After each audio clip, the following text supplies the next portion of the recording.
Selamat pagi dan selamat datang ke Stadium Sultan Ibrahim di Iskandar Puteri untuk kita menyaksikan saingan Liga Super Malaysia 2025-2026 di antara Johor Darul Takzim dan juga Kuala Lumpur City. Ini merupakan aksi bagi minggu ke-24 untuk saingan Liga Super Malaysia 2025-2026. Nacho Mendes hantar kepada Corbin Ong, hantaran dari Corbin Ong. Bagaimana ada sentuhan yang berjaya sebenarnya dilakukan oleh Marcus Gulme, namun sedikit tersasar di sebelah kanan gawang KL City. Perhatikan hantaran daripada Corbin Ong, mujur tampanan yang tidak begitu kemas dari Marcus Gulme. Akici percubaan terus dan jaringan yang pertama.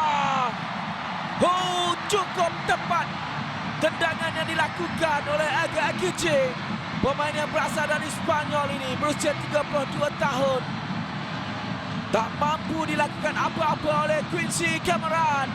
Dia hanya mampu melihat saja ketepatan, kelajuan tendangan yang dilakukan oleh Akici bagi meletakkan JDT satu gol di hadapan. Akici buka ke sebelah kiri, sekali lagi Corbin Ong. Umpan untuk Nacho Mendes. Masih lagi Nacho Mendes. Oh, sedikit saja untuk Nacho Mendes. Perhatikan, dia tidak diberikan tentangan, tidak ada kawalan. Namun pressing yang dilakukannya sedikit tersasar di sebelah kiri gawang.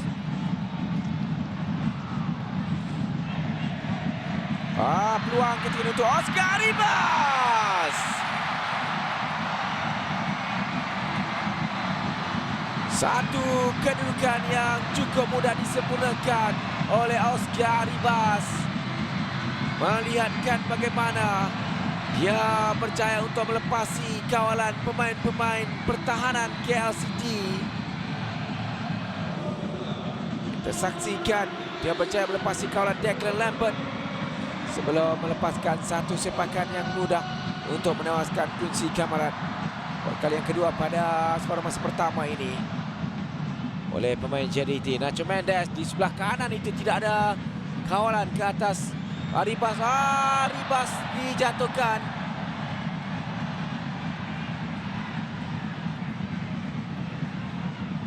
Dan Litvin akan dilayangkan kad kuning.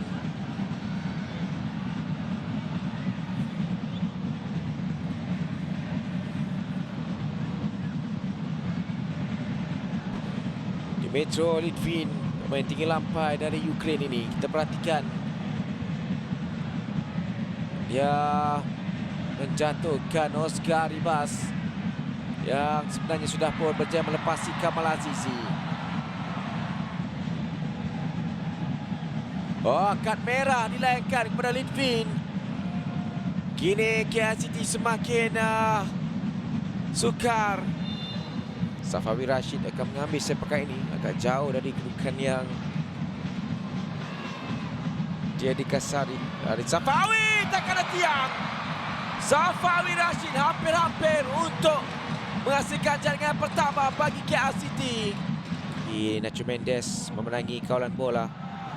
Matthew Davis untuk Aguda Silva. Peluang untuk JDT dan Stuart Wilkin memanfaatkan peluang di hadapan gawang yang sudah terbuka untuk jaringan yang ketiga bagi Johor Darul Takzim. Stuart Wilkin,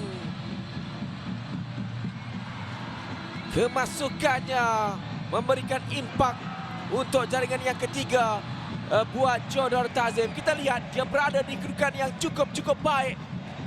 Lagi Hidalgo untuk Aidin. Jaringan yang keempat.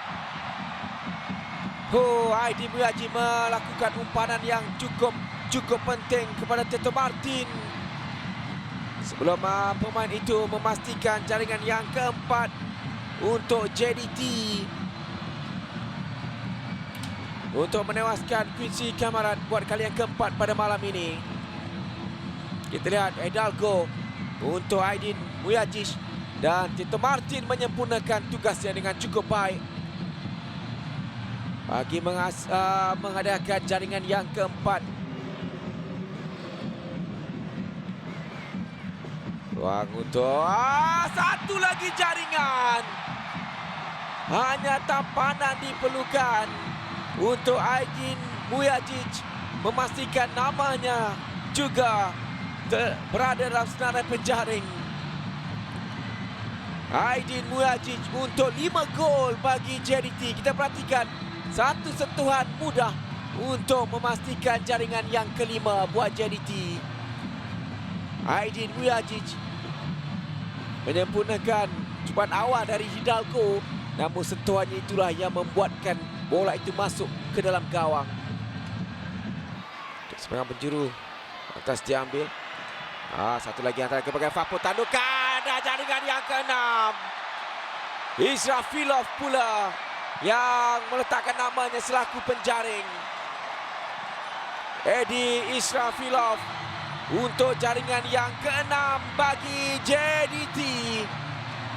Membenam cabaran KLCT untuk aksi minggu ke-24. Edi Israfilov, dia naik ke atas untuk melakukan tandukan dan terus berjaya menghasilkan jaringan.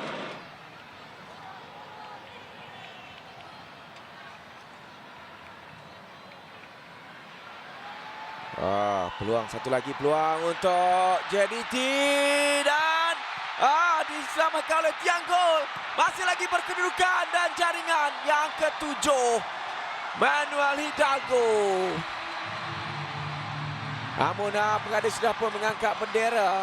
Apakah offside? Jadi dibatalkan jaringan dari Hidalgo itu. Untuk kekal 6 jaringan saja setakat ini. Kita perhatikan dari Hidalgo.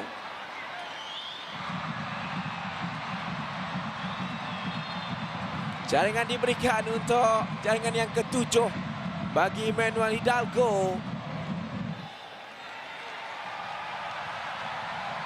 Dan begitulah tamat aksi di Stadium Sultan Ibrahim. Menyaksikan 7 gol terhasil untuk JDT membenam cabaran KLCT bagi aksi minggu ke-24 ini.